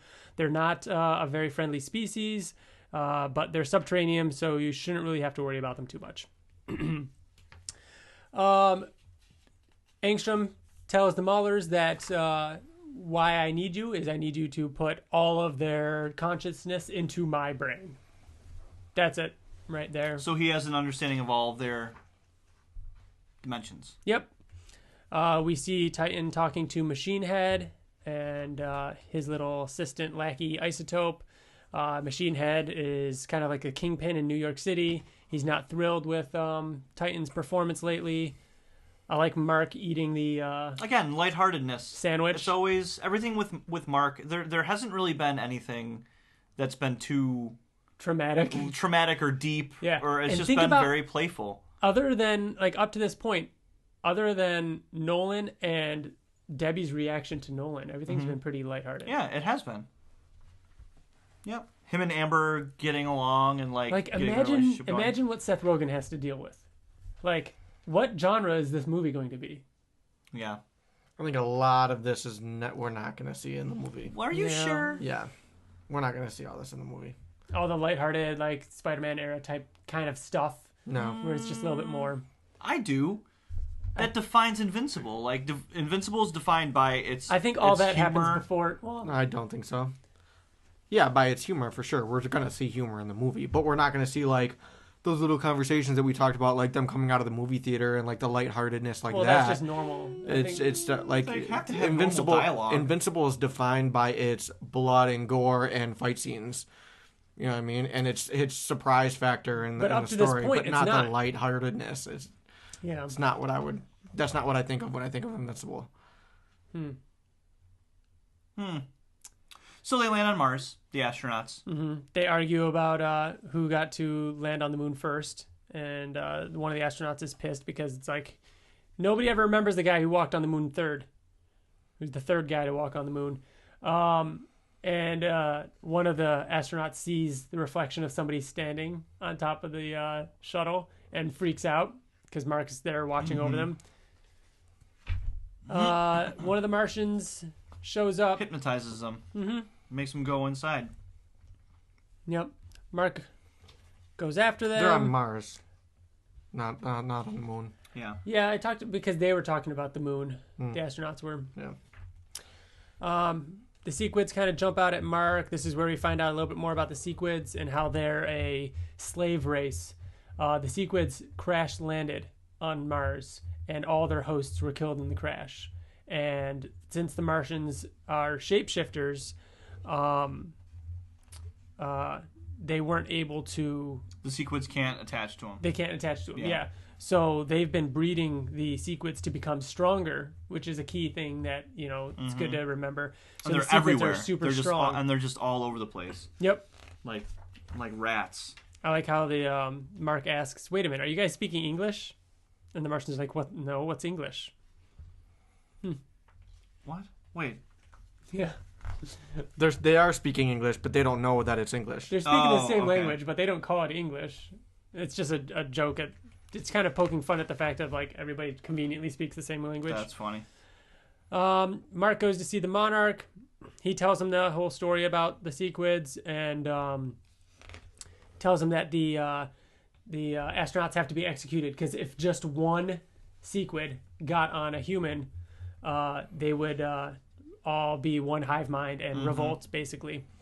And that they're going to be executed. Mark, you turn the page, and Mark is just yelling, run as fast as you can, and they're all fleeing. He broke the astronauts out, and he kind of holds back the Martians while the astronauts load the shuttle and takes off. And then You get a repeat panel Such of a them cool page. in the ship, and the guy in the middle, Russ Livingston, is looking to his left, looking to his right, and just kind of smiles. And you don't know why until you turn the last page and see the real Russ Livingston is still on Mars. and he's looking to his left and right because he's getting the finer details of the costume correct. Is he? Yeah, he's changing. He's fixing the costume because look at how it starts. It doesn't match, and he's matching it. You even see all the things though. Oh yeah. Oh yeah. I fucking love him. Isn't that crazy? Yeah. God, it's so good. And I love that page of Russ standing there staring out at like the sun or whatever, covered in sequids. All right, final issue. Issue 19. Issue 19. Russ Livingston, the Martian, who we can just call Shapesmith. We know he's going to be Shapesmith. Yeah. Shapesmith shows up to his house. Finally gets to not look like Russ. And then we see William and Eve. They're at William's house. She slept on the couch. William's parents are away on vacation. He says, you could have just slept in the bed with me. She gives him a look. It's a little awkward. And Eve says, you're a fun guy to be around, but I want to break up. So I think it's safe to say they didn't get too close. This next page is Mark showing up from the Mars trip. And I had to go back and look because I was curious. Because there's a picture that she that's took off the missing, wall. Yeah, what is it? And I went back. I was like, Is it a was it a family picture? photo? I thought it was going to be a family photo, but it's not. It's just like a boat crashing on some waves. Oh, Maybe it was his. maybe. You know what I mean? Yeah. It reminded her of him. But there's bottles all over the place. Oh, yeah. Mark goes to meet Amber for dinner, and he gets called away. And after she, this conversation is pretty, she kind of calls him out on the fact that you're always late, you're not punctual, something's taking up a lot of your time, something you won't tell me about. And then he gets the call on his beeper and has to run, and she's yelling at him. She's like, Mark, where are you really going? As he's leaving. Mark was called away because Titan is destroying demolished buildings, like buildings that are already set to be demolished. He's basically trying to get someone's attention. So when Mark shows up, he's like, oh, good, thank God you're here. Listen, I want you to help me take down Machine Head. And I thought it was cool. During this conversation that he has with Mark, he talks about how about a year ago, I got fed up with him. I got him alone in the park in New York and beat him near to death. A Capes crew intervened, stopped me from killing him. Since then, he's rarely without bodyguards. First issue of Capes. Yep. You see him fighting Machine Head Yep. in the park. So Mark agrees. Cecil was listening in. Titan says he's got to put on a new shell of rocks. We get the funny joke about him armpitting him, carrying him under the armpits. And they crash into the Machine Head's penthouse. And we recently talked about this scene on our Battle Beast episode, but it's still an awesome scene. Machine Head has his posse of henchmen, Battle Beast, Magnatak, Kursk, Furnace, Magmaniac, and Tether Tyrant.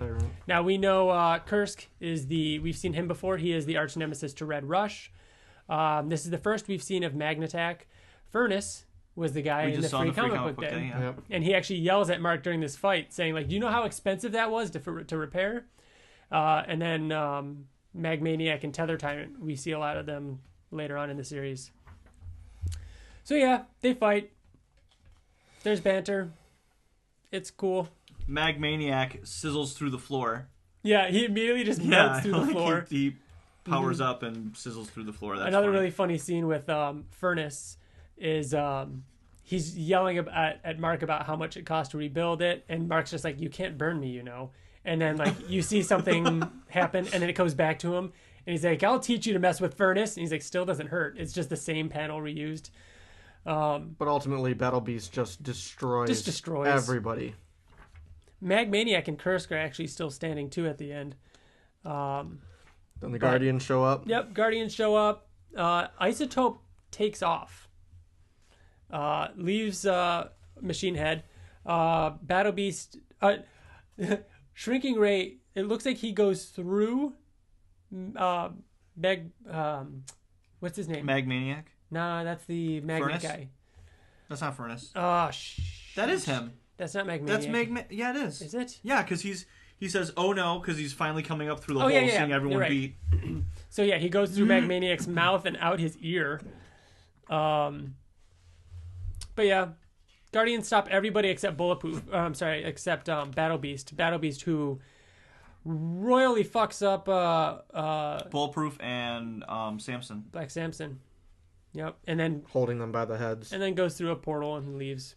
He's pissed off because he said that and we had this question before of why he would team up with someone like Metalhead, and it's because he was Machine Head. It was because he was promised good fights and people that could actually stand against him, and he was pissed off because he felt like he was gypped. So he's like, this was way too easy. I'm pretty much done with this dimension. He leaves. Machine Head gets captured. Mart goes back to his house, and Eve is there. She says that her and William broke up, and she'd really like to talk to him. It's important. I don't remember where that goes. I don't remember where that goes either, because they're obviously, they don't... That doesn't go... No. Oh, I know where it goes. She leaves. This is her to go to saying Africa. that she's going to go to Africa, isn't it? Well, this issue and this final issue that we're going to talk about ends with Isotope reappearing, and you find out that Titan was behind it all along.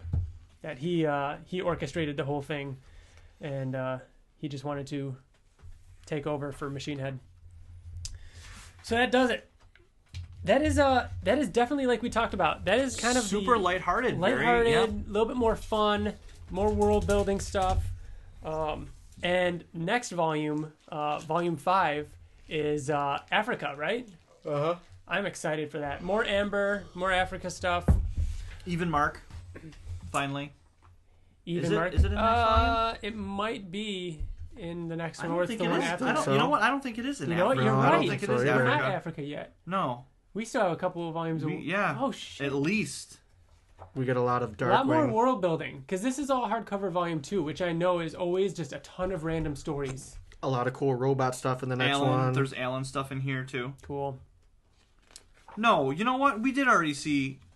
Wait, okay, robot. That's after he takes it, I think, isn't it? No, it's No, after. this Yeah, it's coming up. we had to have seen him before.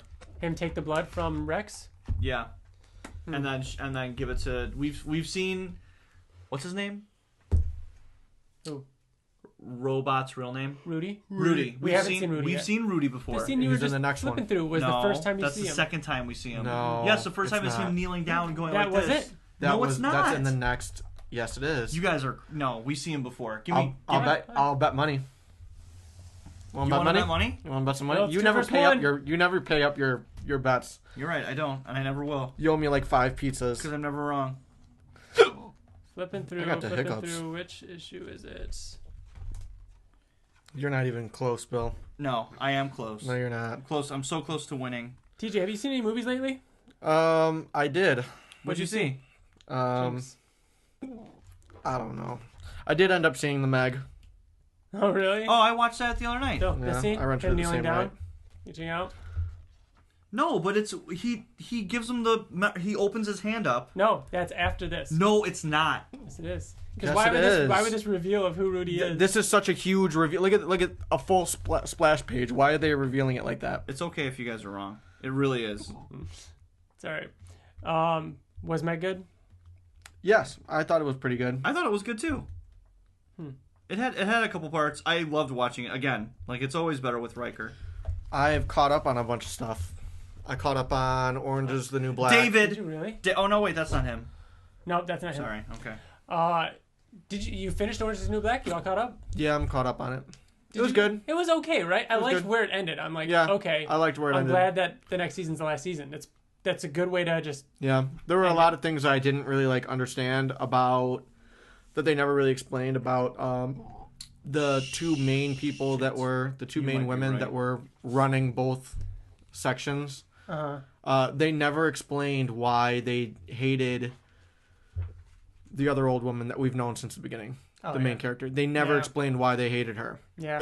And why they teamed up to get her. Yeah. That was a huge and a lot of the new plot guards hole. and stuff like that, I didn't really like all that. And their whole betting thing. Yeah. Did you watch Castlevania yet? No. The show? You really should. I finally watched that, and that was awesome. You watched season 2, right? Yeah, 1 and 2. You watched 1 and 2? Yep. I finally caught up on Final Space. Oh my god. Dude. Isn't it really good? Fucking so good. Like, you finished it then, right? Yeah. Did you rewatch it? Did you start it from the beginning so you could get like the whole feel of it again? Yeah. I mean, I watched episodes 1 through 7 live on TV, and we talked about that on the podcast before, but it got away from me, and it really is like fucking awesome. Yeah. It's an amazing I show. can't wait It's for so the smart. next for the It's next just smart. season. People compare it to, and I don't know why, because I don't think it compares at all to Rick and Morty. No, Rick- it doesn't. I couldn't. Yeah, I couldn't. It's Rick and Morty does have those scenes where it's like very emotional, but Final Space has that ongoing emotional story. oh, damn it, you're right. Okay, I just found it. Yeah. It's in volume. That's the page we were showing. Oh, no. He does kneel down at the end. See, yeah, that's way later. He kneels down He does it in and both. opens his hand and gives. Yeah. So that is much later. Right. TJ, you got a Switch. That's I'm issue so 20 it's excited issue 25, to sorry. play Smash. Yeah. And Devin wants to play Smash with us. And any listeners that want to play Smash with us, reach out. Smash was really the reason why I got it, because the Switch has been out for a long time. There really is no games for There's it. so many games for What it. are you talking there's about? no games There's a for shit it. ton of games on There it. really isn't. You just don't like games. Like there's games that I could. The games that are worth playing on Switch are not exclusive, and I can play on PS4. You know what I mean? Opposite. Like, I think that Mario Odyssey was another reason why I got it, so I got Mario Odyssey. And then there's games like Mario Party, which is cool to like play with you guys, but it's the same thing as like playing Jack with you guys. Like it's still Jackbox. it's like the same. Yeah, you don't know what I mean? play Like- it alone. like- But I think Mario Party, Mario Rabbids, Mario Kart, those are all Mario games that you could play alone and are still really fun. I mean, then there's Zelda Breath of the Wild, which people are saying like it's considered one of the greatest games of all time. You know, like a lot of people do. I'm just saying, 8 out of 10. When I think of a Switch, I think of or like the popularity around Switch. I think of Zelda. I think of Smash. And I think of Mario Odyssey. Party and Odyssey. Skyrim. Other than that, I don't. Skyrim you can play on anything. Other than that, Switch. There's like I just bought a Switch, so I've been looking at games. There's I don't know. I just feel like there's not. For I example, feel for like as long as it's been out. I feel you need to take the jump and play an indie. You need to play like I play indie like games. Steam Dude, Dig. SteamWorld Dig. I SteamWorld just Dig. finished SteamWorld Dig 2, and it is an awesome game. And you know what? I played the first one on PS4, and I could have played the second one on PS4, but there's certain games that I want to play on Handheld. Switch now and handheld and have the option of going back and forth. Because I played SteamWorld Dig on both. I played Diablo 3 on both. Like, I like having that option now for games that I don't care so much. Sure.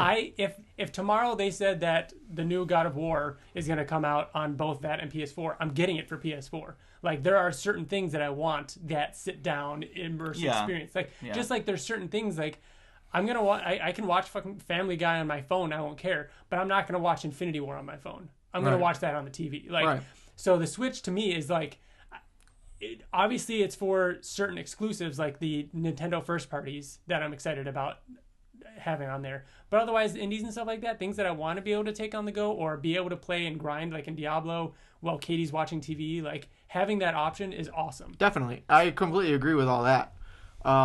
But I guess what I'm saying is, given everything that you just said, like, the fact that Nintendo is more expensive than PS4 is mind-blowing to me. It's mind-blowing. Because, like, I don't think so. Everything that you just said, like, if I want that immersive experience, like, meaning the better experience, you want a PS4. That's not true. Isn't it only a year and a half old, though? And PS4 has already gone on to 2 iterations. Like, PS5 is rumored to be announced later next year. You know what I mean? Like, it is a newer console. PS4, if it had come out at the same time as Switch, PS4 would have cost more. But it's still crazy to me that it hasn't like dropped at all, and there's just because no games for it. It's like still, I guess, and but there are you're not crazy because fucking $80 for 2 Joy-Con is insane. Yeah. Like it is an expensive system. But that's like two PS4 controllers.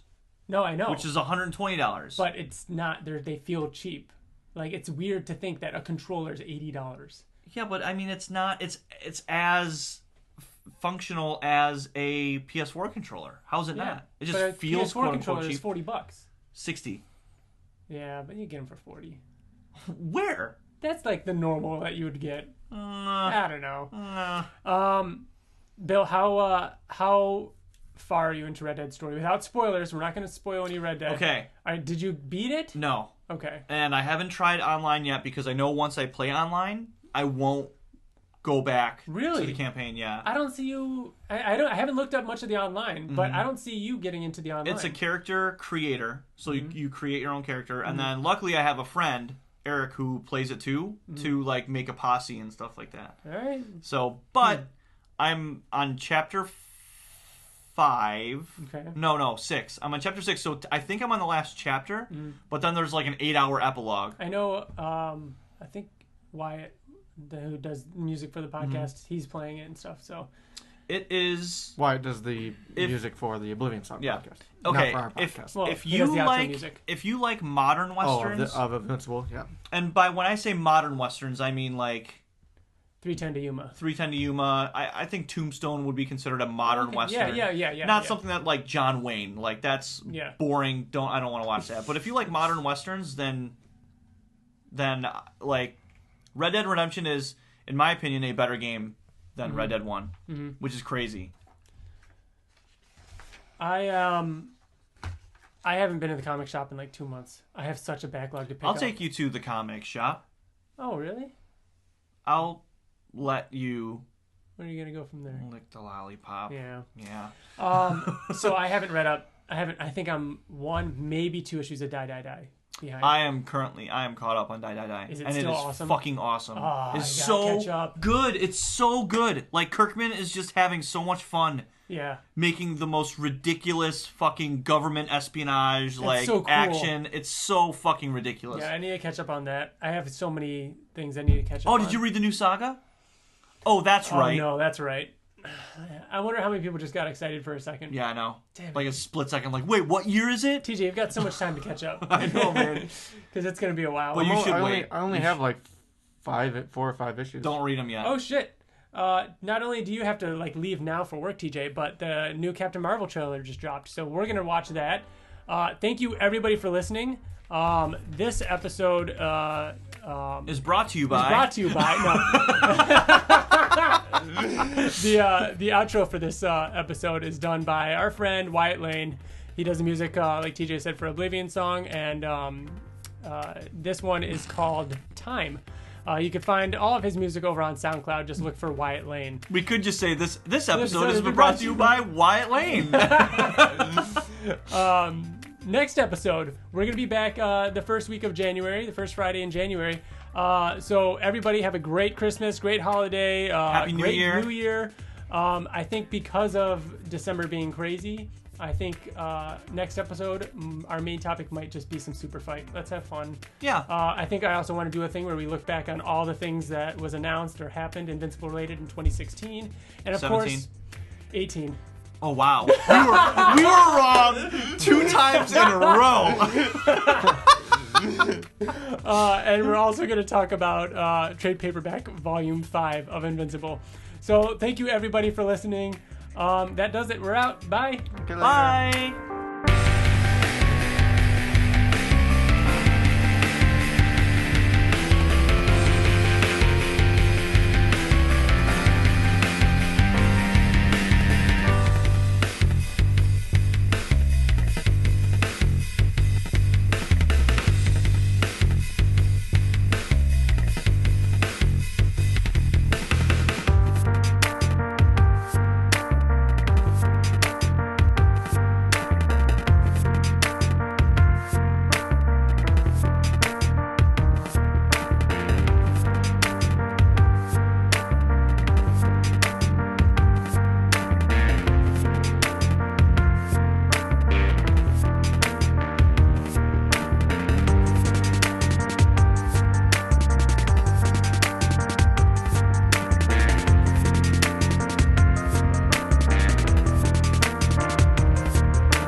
TJ, your day's like just beginning, dude. Oh, this is kind of equivalent to like me waking up super early and doing the podcast before I go to work at 8 o'clock, right? What time would you... The one time that we did that? Did we ever do that? We did No, that. I'm saying. Oh yeah, that's when we did. Actually, I had to work that day too. That's when we recorded with the English guys. Nerds chat. Yeah. Oh, yes. That was funny. Welcome to Nerds Chatting. Do some stuff and read some things, and now we're gonna talk like this. Not like that. Not like that.